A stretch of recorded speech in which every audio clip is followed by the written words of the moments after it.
Hola,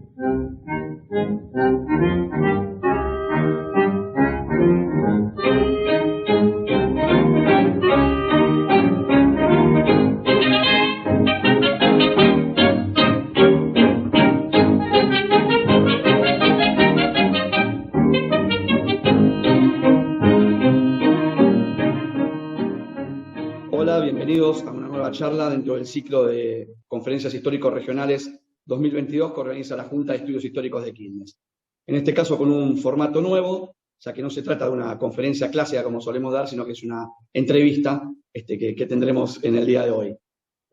Habrán notado que en el arranque la musicalización corrió por parte del Pericón Nacional, básicamente porque hoy, 1 de julio, se celebra en la Argentina el Día del Historiador, desde el año 2002, y decidimos una suerte de combo de 2x1, y aprovechando que también este año 2022 estamos recordando los 50 años de la publicación de una obra fundamental para la historiografía argentina, como fue Revolución y Guerra, decidimos,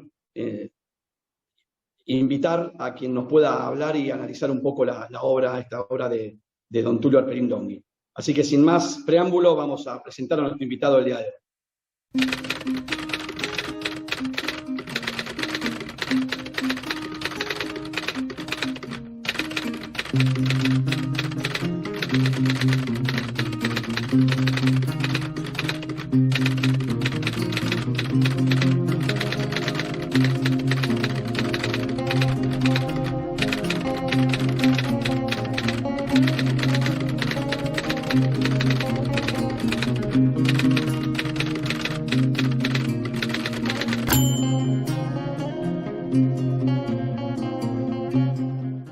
Bueno, vamos ahora a conversar con Agustín, sabiendo que él viene desarrollando hace un tiempo una investigación relacionada al estudio de la administración política de la Real Hacienda en el Río de la Plata colonial, ¿no? Y que también tiene fuerte presencia en el Instituto de Investigaciones Históricas, como nosotros los conocemos, el Rabiniani.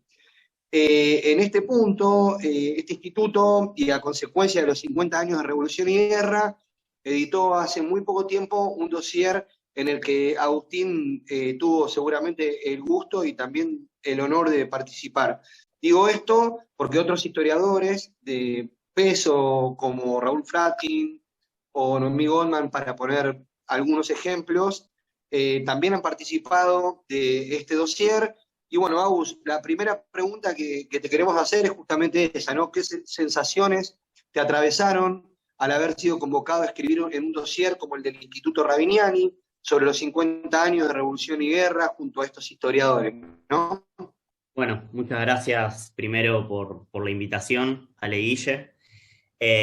Bueno, sí, en primer lugar, digamos, un honor aparecer ahí mencionado con personas que no solamente son grandes historiadores, sino que son también grandes formadores, sobre todo también docentes, como Raúl, como Gabriel Di Meglio, Nora Pagano. Eso en primer lugar. En segundo lugar, cuando, digamos, nos contactaron, la idea era que tanto historiadores ya formados como historiadores en formación desarrollaran, bueno, qué significó Revolución y Guerra, ¿no?, en las distintas instancias que implican el desarrollo de la investigación. En el sentido de, bueno, ¿cuándo fue que lo leímos por primera vez? ¿Qué sensación nos dio acompañar, digamos, ese tipo de lectura con respecto a los capítulos que constituían el libro? ¿De qué manera las hipótesis luego volvieron a aparecer a medida que uno cursaba las distintas materias de la carrera, o incluso cuando uno se encuentra con el desafío de elaborar el estado de la cuestión o el proyecto de la tesis, ¿no? Es decir, ¿qué significó Revolución y Guerra en la trayectoria, tanto profesional por un lado, o esto que intentamos hacer, ¿no?, pero también, y que a mí me parece muy importante, en el sentido de la docencia, ¿no? Si algo nos remarcaron en la carrera es que la obra de Alperín Dongui, Revolución y Guerra, es una obra trascendental, digamos, del pensamiento historiográfico, de la historiografía en sí, pero también en la manera de abordar uno de los periodos más importantes de nuestra historia, que tiene que ver con la Revolución de Mayo. Cuando uno se encuentra, digamos, en el desafío del aula, ya no del proyecto de investigación, sino en el aula, ¿no? Muchos sabemos, quizás Guille, en esto acordarás de, bueno, los diseños curriculares, este peso muy importante que tienen los manuales ya diseñados, ¿no? por las editoriales, hacen que estas grandes obras que uno vio, estudió y se formó con ellas en su carrera, luego queden, ¿no? como un poco aisladas. Y me parece que algo interesante es tratar de recuperar. Eso tiene un montón de problemas, ¿no? Porque cómo bajamos una obra que, ahora vamos a charlar un poquito sobre eso, ¿no? Cómo bajamos una obra tan compleja, digamos, a el desarrollo de una clase con chicos de 14, 15, 16 años. Así que, retomando un poco la pregunta, en primer lugar, claramente fue un gran honor participar en este dossier, y por el otro lado, darme cuenta de que Revolución y Guerra sigue planteando preguntas, tanto en la formación profesional, en este inicio como investigador, como en mi tarea docente. Y ahí sale la pregunta, por lo que estás diciendo, la pregunta fundamental. Básicamente, para cualquiera que no lo haya leído o que no esté muy metido en lo que es la historia argentina o el estudio de historia argentina, ¿por qué es tan importante Revolución y Guerra? Más allá de haber sido escritor de Alperín, que es uno de los historiadores, si no considerado el mejor historiador argentino, por lo menos del siglo XIX, pero ¿por qué es tan importante Revolución y Guerra? ¿Por qué marca un hito, ¿no? Dentro de lo que son las publicaciones de historia, ¿no? Sí, es digamos, una pregunta fundamental. Yo creo que la obra de Alperín no solamente es la expresión de una serie de corrientes de renovación historiográfica que ya en los años 60, digamos, empiezan a calar, digamos, con mucha importancia, tanto en el país como, digamos, a nivel internacional, sino que yo te diría que es también importante en el sentido de que sigue siendo un libro clásico. ¿Y a qué me refiero con eso? No clásico en el sentido de, digamos, esos libros o esas obras que quedan siempre como referencia en un sentido pretérito, pasado, sino que uno cuando lee Revolución y Guerra siempre se encuentra con algo nuevo. Esto lo menciona Raúl Fratkin en una sesión en la Biblioteca Nacional, justamente a propósito de la obra de Alperín, diciendo que lo importante de Revolución y Guerra es que hace pensar. Y hace pensar un proceso muy complejo, y lo hace pensar de una manera compleja. Y eso también está vinculado un poco al tipo de escritura, al tipo de narrativa que uno se encuentra cuando empieza a leer los primeros capítulos, ¿no? Por un lado, es la expresión de estas visiones renovadoras, historiográficas. Me refiero sobre todo a los avances que implicó la segunda generación de Annals, ¿no? La historia socioeconómica, la historia social y económica. Pero también Revolución y Guerra no solamente se reduce a esa corriente. Alperín, un poco lo que también logra desarrollar es una visión bastante particular de la historia política. Esto lo dice en el prólogo, ¿no? Este libro es ante todo un libro de historia política. Recordemos que a niveles cronológicos, lo que hace Alperín en Revolución y Guerra es, desde el periodo prerrevolucionario, la segunda mitad del siglo XVIII, uno podría decir desde las reformas borbónicas, hasta 1829, que implicaría el ascenso de Rosas. Bueno, lo que intenta hacer el autor es, desde la mirada de una historia política también renovada, nueva, comprender, observar cómo fue el proceso de consolidación, organización, formación de la élite política, ¿no? De la élite política, esto aparece ahí en el subtítulo, ¿no? de Revolución y Guerra. Una élite política que y esto también me parece que es interesante en esta idea de por qué el libro es importante, en el sentido de que, de alguna manera, rompe con esa vieja dicotomía entre la historiografía liberal y la historiografía revisionista, de plantear en qué medida la Revolución de Mayo es tributaria de tradiciones previas, pero también implica un proceso totalmente transformador, ¿sí? Que tiene como vistas la formación de un Estado nacional que va a tardar muchísimo en alcanzarse. En este sentido, digamos, es claramente una discusión a esas clásicas miradas, ahí mismo Alperín lo menciona, ¿no?, en el prólogo, Mitre, Vicente Fidel López, de, bueno, Argentina ya está presente en Mayo, y le espera un destino a veces positivo, no tanto en la mirada de Vicente Fidel López, eso lo menciona, pero bueno, yo creo que en alguna medida ese análisis de la clase dominante, porque en última instancia es eso, es el análisis de cómo se conforma la clase dominante que después va a tomar las riendas del proceso de consolidación nacional, de organización nacional, también forma parte de las discusiones y del contexto histórico en que Alperín escribe el libro, ¿no? La obra se publica en 1972, un contexto de mucha conflictividad política a nivel nacional, y creo que eso también se puede vislumbrar en la manera en que Alperín trata de articular los distintos fenómenos sociales, políticos y económicos en este suceso fundamental que es la Revolución de Mayo, ya sea en sus momentos previos como en el desarrollo posterior. Sí también, y con esto para cerrar un poco la respuesta, si bien plantea discusiones con la historiografía liberal, mitrista, también plantea discusiones con, digamos, la historiografía revisionista. Hay varios historiadores como Fernando Devoto, Marcela Ternavasio, que incluso plantean que ni siquiera le da lugar, ¿no?, al revisionismo en su manera de narrar. Sí es interesante en ese sentido la visión que va a cerrar su obra, ¿no?, acerca del rosismo, ¿no?, como el cierre natural de ese proceso vertiginoso, incierto, que se dispara en mayo de 1810. Recién, Agustín, conversabas sobre el contexto histórico y, bueno, los debates historiográficos que se llevaban adelante en los años en que Alperín Dongui escribió Revolución y Guerra.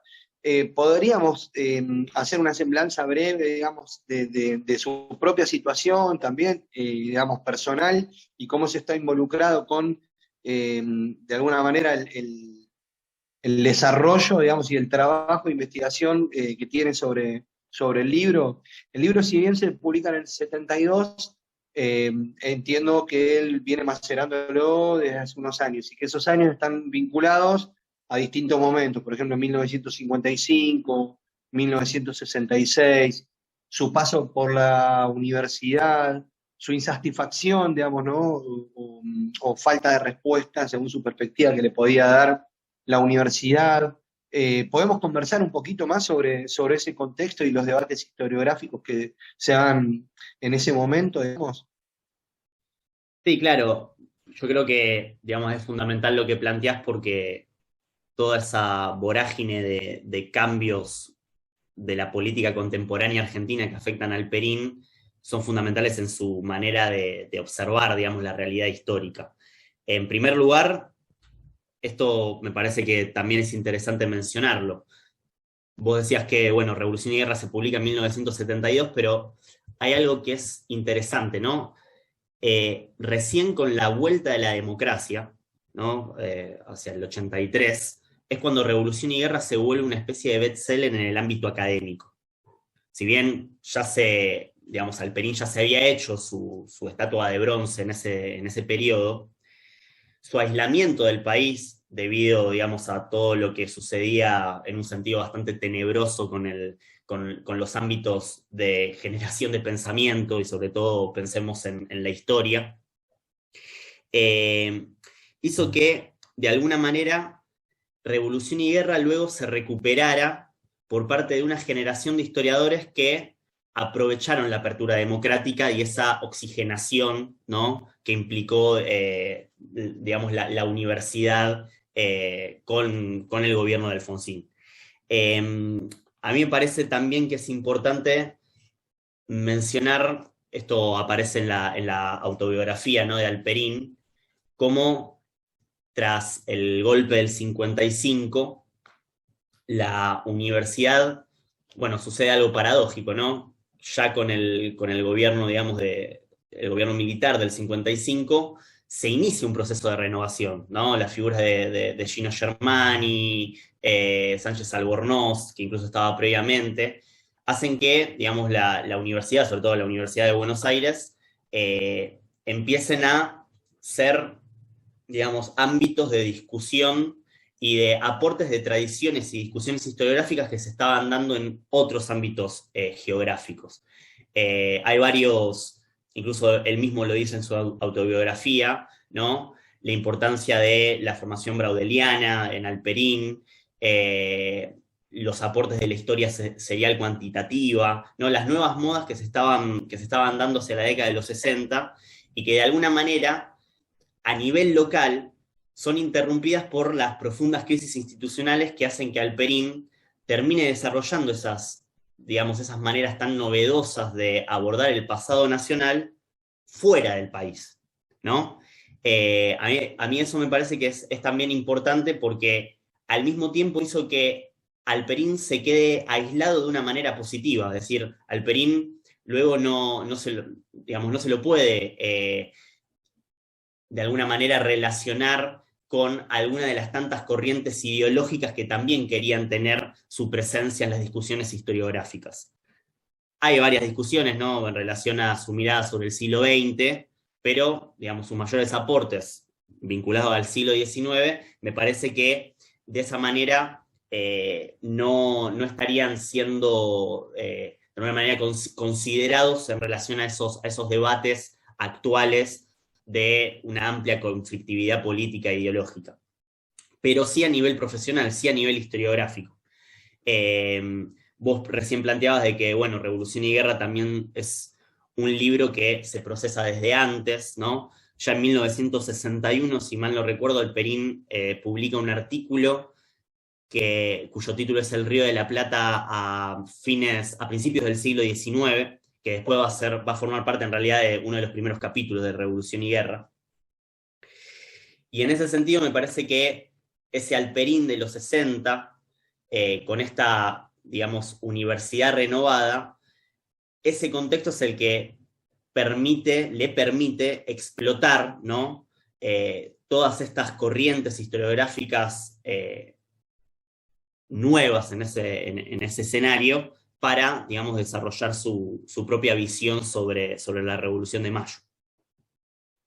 Bueno, ahora sí, como para meternos un poquito más dentro del libro, podemos considerar, o podemos decir que Revolución y Guerra sea el primer libro en darle importancia a la militarización que ocurría en Buenos Aires post invasiones inglesas.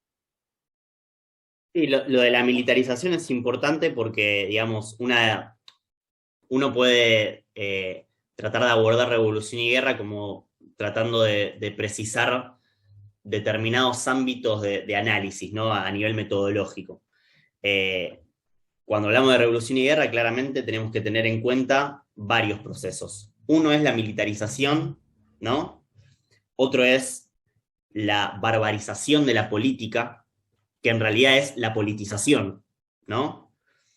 Y el otro tiene que ver con la ruralización de las bases sociales, ¿no? Ruralización, barbarización y militarización. Esos son como tres términos que de alguna manera, al momento de comenzar la lectura de los capítulos, sobre todo la segunda parte, que son los momentos posteriores a la crisis y a la revolución, son criterios que de alguna manera empiezan como a acomodar, ¿no?, la lectura del libro. La barbarización, ¿a qué hace referencia? Recién planteábamos al principio, Alperín lo plantea, ¿no? Este es un libro ante todo de historia política. Ese ante todo, digamos, abre el paraguas de que no es solamente historia política, ¿no? Porque también hay historia económica y historia social. Su primera parte, la primera parte del libro, ¿no? Halperin lo que hace es tratar de mostrar el escenario. Y ahí se ve bien la impronta, digamos, braudeliana de la Escuela de Arsenals. Su primer capítulo es hablando de la geografía, ¿no? De la Cuenca del Plata, todo este territorio extenso, las características geográficas, ¿sí? Luego habla de la sociedad, cómo está constituida esa sociedad rioplatense tardocolonial, ¿no? Acá es interesante, y volvemos a una de las preguntas que hizo Guille antes, en torno, digamos, a los afluentes historiográficos e ideológicos de Halperin. Halperin habla de clase, habla de plebe, habla de oligarquía, habla de clase dominante, es decir, su manera de abordar el análisis social y político es lo suficientemente amplia, por lo tanto es muy difícil de encasillar historiográficamente en relación al empleo de determinados términos a Halperin, ¿no? Eso por un lado. Luego habla de la economía, ¿no? La economía en el sentido de los cambios que se están dando a fines del siglo XVIII. Tenemos un imperio español ya en un momento de decadencia, y la injerencia del imperio británico con todas sus transformaciones en cuanto a su base productiva, que de alguna manera empiezan a impactar en el territorio rioplatense, un territorio que, en cuanto a su estructura económica, estaba orientado hacia el interior, ¿no? Sobre todo el eje Potosí, Buenos Aires, y que ya hacia fines del siglo XVIII, en realidad algunos historiadores mencionan que desde antes, pero ese perfil atlántico de exportación empiezan a delimitar al litoral y sobre todo a la ciudad de Buenos Aires como uno de los principales nexos, ¿no? En cuanto a su potencial económico que va a tener el Río de la Plata. Volvemos a lo político. ¿Por qué un libro, ante todo, de historia política?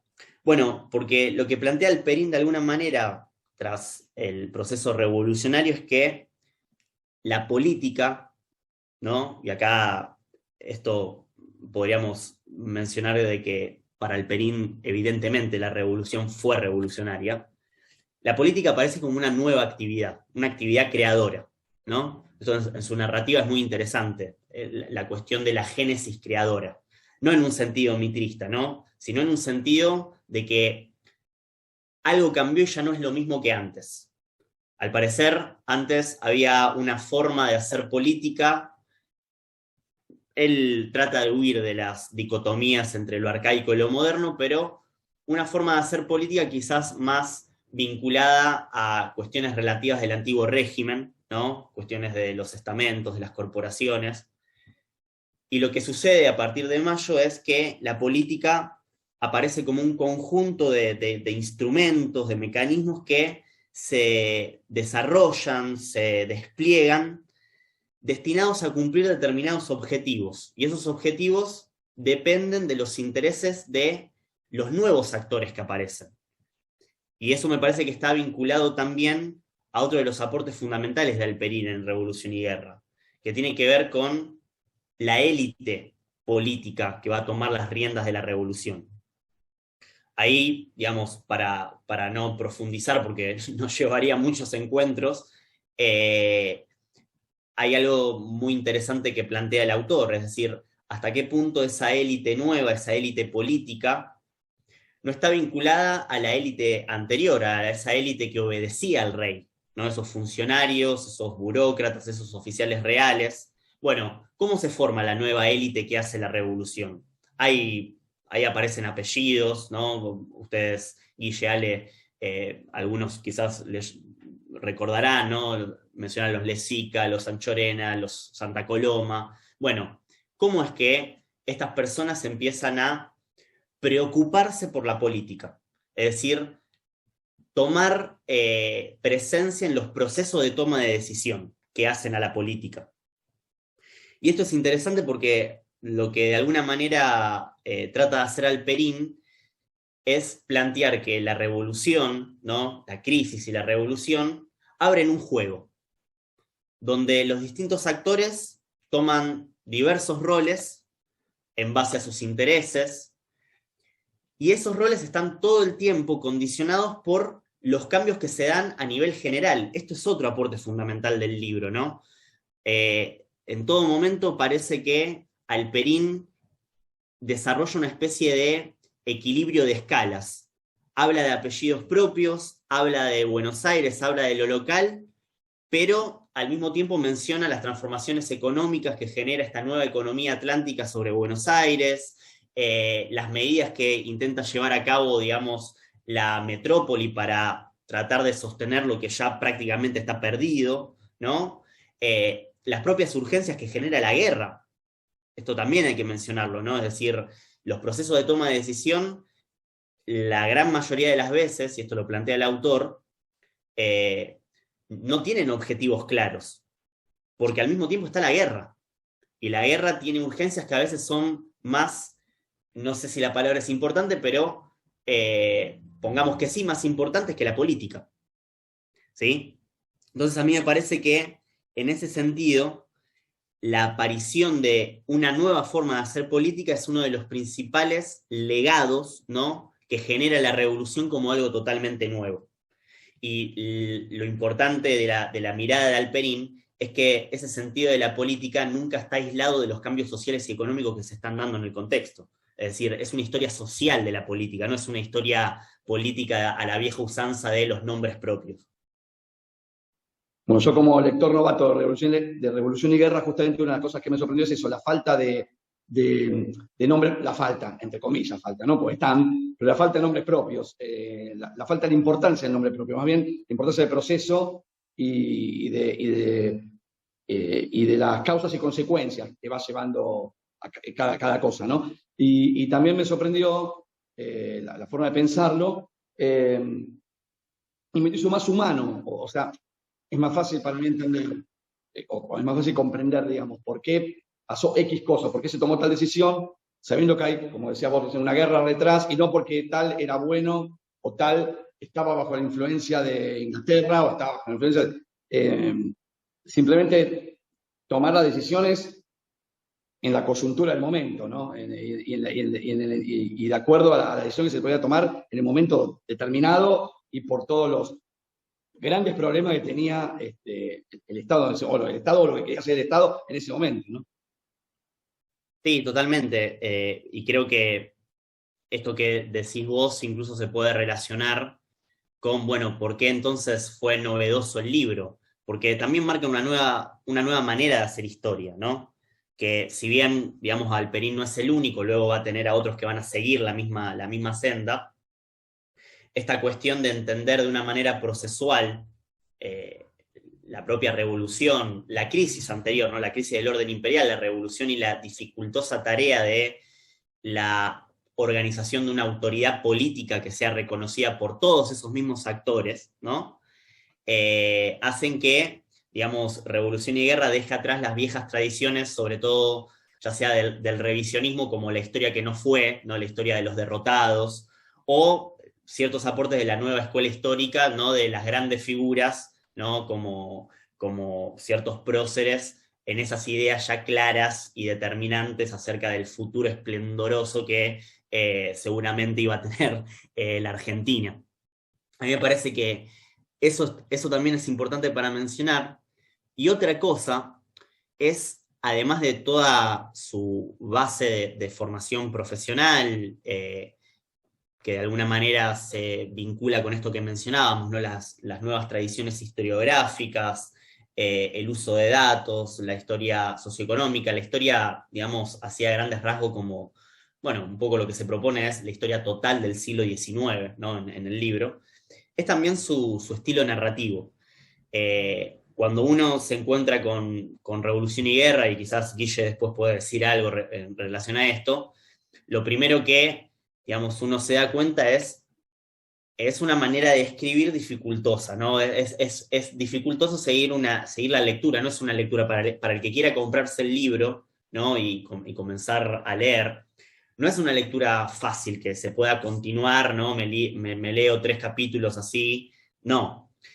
Y yo creo que, en parte, eso no solamente habla de un estilo narrativo particular del autor, sino que habla de las características del propio fenómeno que está analizando. Es decir, el proceso revolucionario, me acuerdo de algunas frases, ¿no? Esta élite creada, destruida y vuelta a crear por la revolución. Es un proceso muy complejo, y a veces para relatar un proceso muy complejo, la escritura tiene que ser compleja.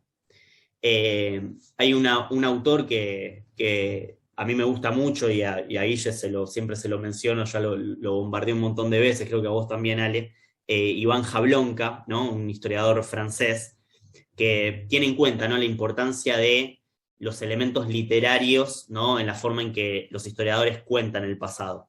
Me parece que Halperin es un gran iniciador de esto, porque cuando uno empieza a tomarle el gustito a esa forma de escritura tan compleja que tiene, se da cuenta de algo, que esa forma de escritura es dramática, porque el propio proceso que está analizando es dramático. Digamos, esa formación de esa élite política, la participación de los sectores populares, los cambios económicos que empiezan a priorizar los intereses de determinados sectores, tanto de Buenos Aires como del interior, en desmedro de otros que empiezan a perder, digamos, sus privilegios, es dramático. Y esto vuelve a algo que charlábamos hace un ratito. El momento en que Halperin escribe Revolución y Guerra es un momento dramático también. Entonces, digamos, no es para hablar de una historia del drama argentino a través de Revolución y Guerra, pero me parece que eso también hay que tenerlo en cuenta, y es interesante al momento de que, bueno, cuando uno se compre el libro, saberlo, ¿no? Al momento de iniciar la lectura, me refiero.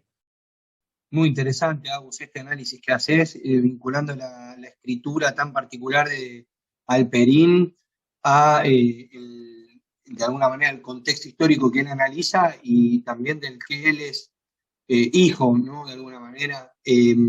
Ahora, vos sabés que justamente leyendo alguna entrevista que le han hecho a él en un libro sobre conversaciones, él citaba una frase de Hobsbawm, ¿no? Otro gran historiador, que tampoco ya está presente entre nosotros, ¿no? Pero que, como Halperin, de alguna manera, dejó un legado importantísimo, ¿no? Y bueno, y Halperin retomaba a Hobsbawm, ¿no? Con una afirmación donde este último decía que todas las revoluciones fracasan porque ninguna logra lo que se propone, y al mismo tiempo todas tienen éxito porque ninguna deja las cosas como las encontró, ¿no?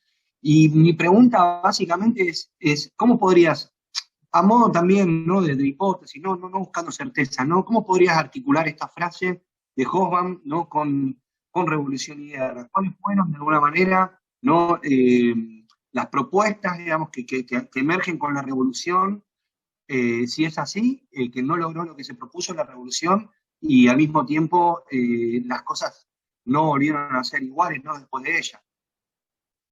Sí, digamos, es muy interesante pensar esta pregunta de Hobsbawm en relación a la obra de Halperin. Yo creo que Halperin defiende el carácter revolucionario de Mayo, ¿no? Es decir, acá hay una transformación, ¿no?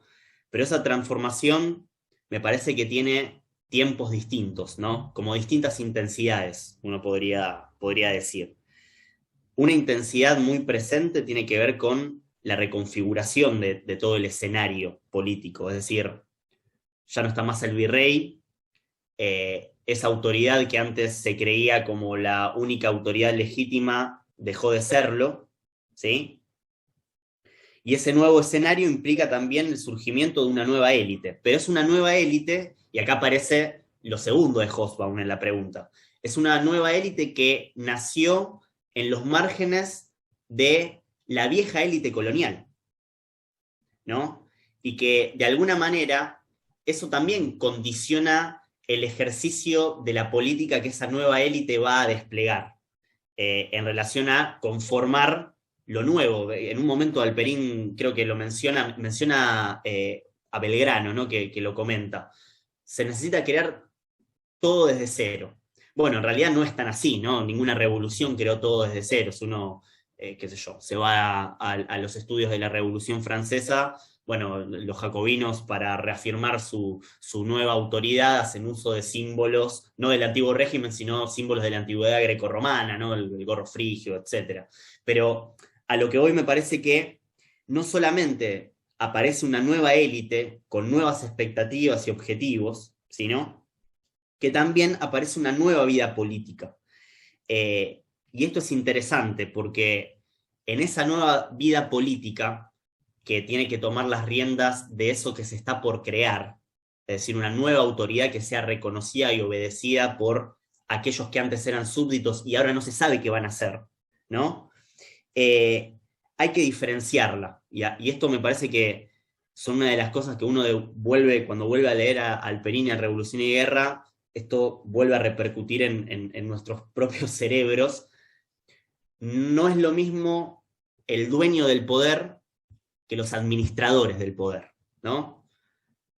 Hay una élite política, pero también una élite económica que no necesariamente coincide con la élite política. Y es una élite económica que también ha atravesado los procesos propios de la revolución, con otras intensidades, pero Alperín lo menciona, ¿no? Es decir, en varios años vamos a ver el cambio de una hegemonía de una clase mercantil vinculada al comercio, muy asociada a las viejas experiencias de esa élite colonial, a una élite terrateniente, ¿sí? Y ahí me parece que eso también es nuevo, es novedoso y es revolucionario. Y ni hablar, desde ya, y esto me parece que respondiendo también a lo que planteabas, vinculando a la pregunta de Hobsbawm, es la aparición de los sectores populares, ¿no? Ya cuando Alperín habla de la militarización, ¿no? Con las invasiones inglesas hay un cambio rotundo, ¿no? Y ese cambio implica que hay nuevas instancias en las cuales se reconoce una autoridad alternativa, ese lazo entre la plebe en armas con el capitán, digamos, de las distintas milicias, batallones, etc., empiezan a diseñarse como mecanismo de canalización de las demandas de esos sectores populares.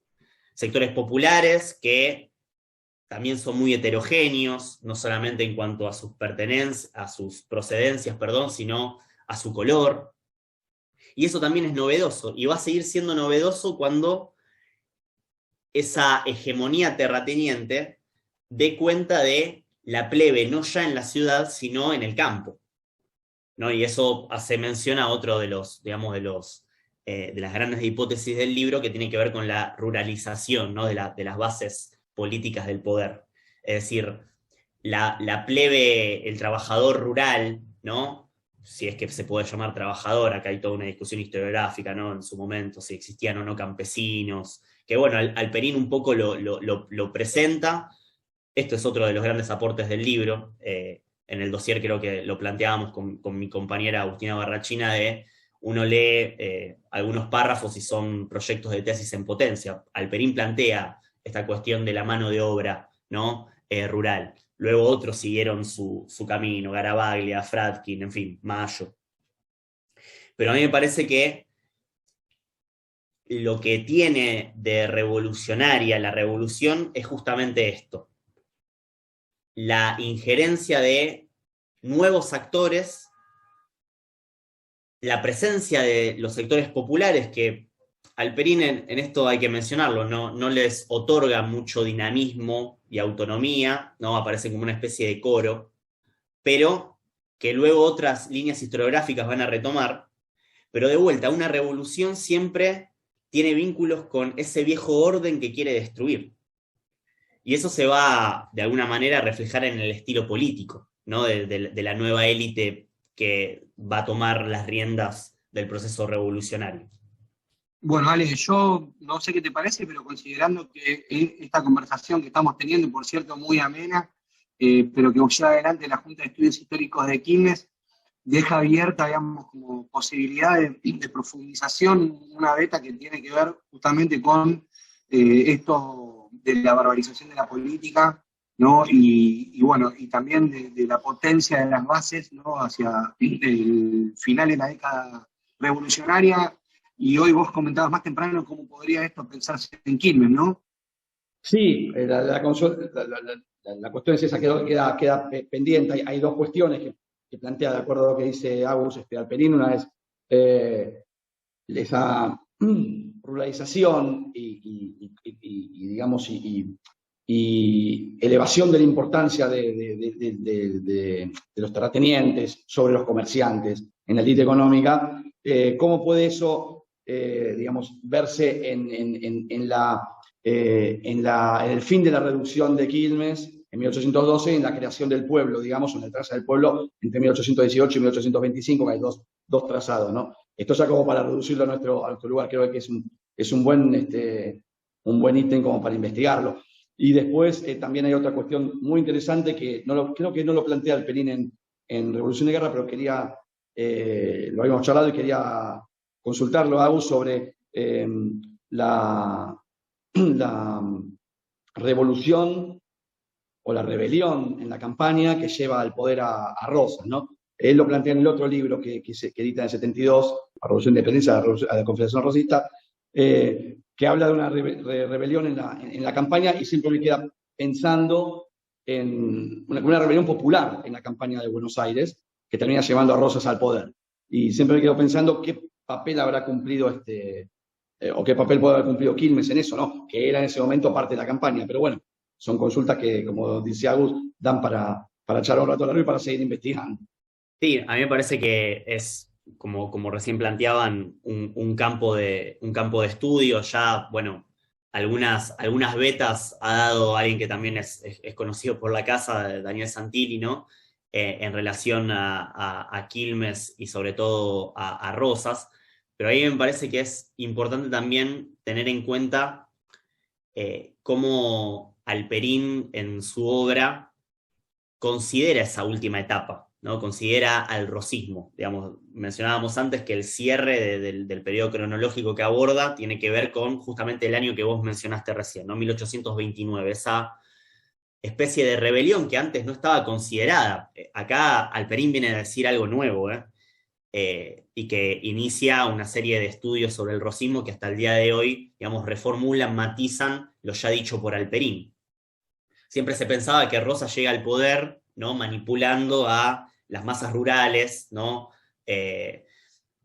Sobre todo en relación también a los cambios económicos, el rol que va a tener la estancia ganadera, los saladeros, etc. Pero, de alguna manera, lo que viene a plantear Alperín es que, ojo, esos actores, ¿no? Que aparecen en ese levantamiento, recordemos que hacia 1820, eso que era el poder central, el directorio, cae, es decir, de vuelta tenemos estas reformulaciones en el desarrollo no siempre lineal institucional, ¿no? que aparece tras la Revolución de Mayo. Para Alperín, de alguna manera, Rosas no es que manipula, sino que de alguna manera negocia, ¿no? con este alzamiento popular rural. Y en ese sentido es algo nuevo. Es más, el estilo político de Rosas, va a decir Alperín, es la culminación del proceso iniciado en Mayo. Hay una frase ahí, ¿no? al final de su libro, ¿no? Lo vuelve a plantear a Sarmiento, ¿no? Bueno, ¿qué fue el rosismo? El rosismo es el hijo legítimo de la revolución, en el sentido de que pudo consolidar un orden político, que fue un orden político que no respondía a esos primeros objetivos, y acá la pregunta que hacía Guille en relación a Hobsbawm, a esos primeros objetivos que se plantean en la revolución. No tenemos un poder, digamos, totalmente reconocido por todo el ámbito del anterior virreinato. Pero de alguna manera, esto creo que lo dice Gabriel Di Meglio en uno de sus trabajos sobre Alperín, ¿no? Rosas es a la Revolución de Mayo, según Alperín, como Napoleón a la Revolución Francesa, según Furet, ¿no? Es decir, cierra un ciclo. Y ese ciclo después también va a tomar otros rasgos, otro cariz, también debido a las transformaciones económicas que se empiezan a dar. Acá ya tenemos un perfil totalmente vinculado a la exportación pecuaria, cuando ya a principios también del siglo XIX, la principal exportación del puerto de Buenos Aires, y que constituía, ¿no? el prestigio de esa clase comerciante, era, bueno, los metales preciosos que salían desde Potosí. Ahí me parece que es importante pensar que la figura de Rosas, según Alperín, ¿sí?, viene a contrastar ciertas interpretaciones historiográficas que se daban sobre Rosas en relación a Mayo, ¿no? Rosas era, para determinadas corrientes historiográficas, lo totalmente opuesto a esos ideales de libertad, ¿no?, de república, si se quiere, que supuestamente se habían emanado en Mayo. Alperín viene a decir algo distinto, es lo más natural de Mayo. Y eso me parece que es interesante también plantearlo. Agus, ¿le augurás 50 años más a Revolución y Guerra? ¿O más? Y yo creo que las nuevas camadas de historiadores, los que nos estamos formando, los que están surgiendo, me parece que esto que decía Fradkin, ¿no?, que uno cuando lee Revolución y Guerra siempre aparecen cosas nuevas, que es un libro que todo el tiempo invita a pensar, yo creo que nunca va a perder su actualidad, ¿no? Y no en el sentido de un libro de la tradición historiográfica.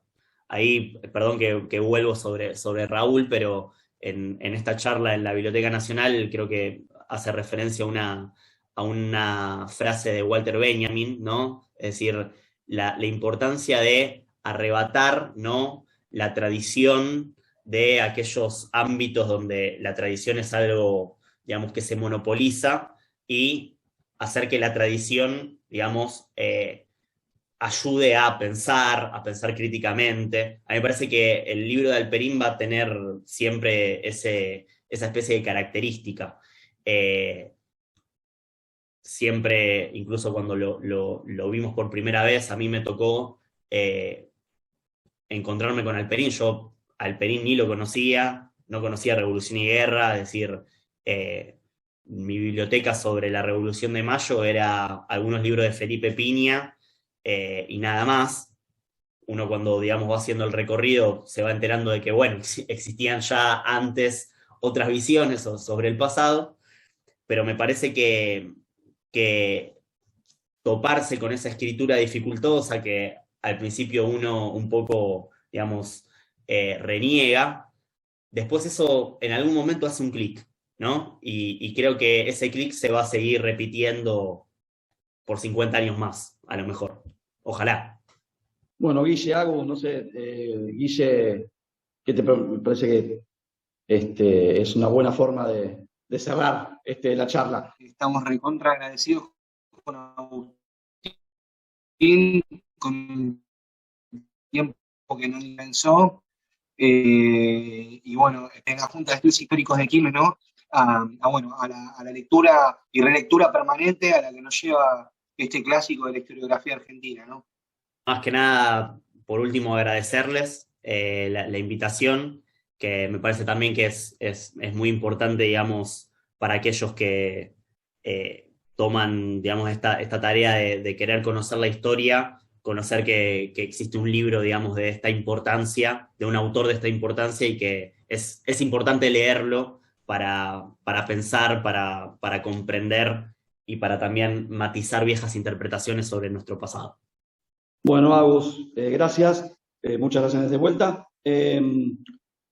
Para bajar y leer el dossier que preparó Ravignani, y que se encuentra disponible para, como decía, para bajar de la página de Ravignani, ahora ahí está saliendo la dirección web donde se puede descargar. Y ahí están trabajos, entre ellos el trabajo de Agus. Me quedaron 1000 cosas para seguir charlando, obviamente, pero bueno, no nos va a faltar otra oportunidad para juntarnos para alguna otra cosa. Muchísimas gracias de vuelta, gracias a Guille. Bueno, nos encontraremos en la próxima charla.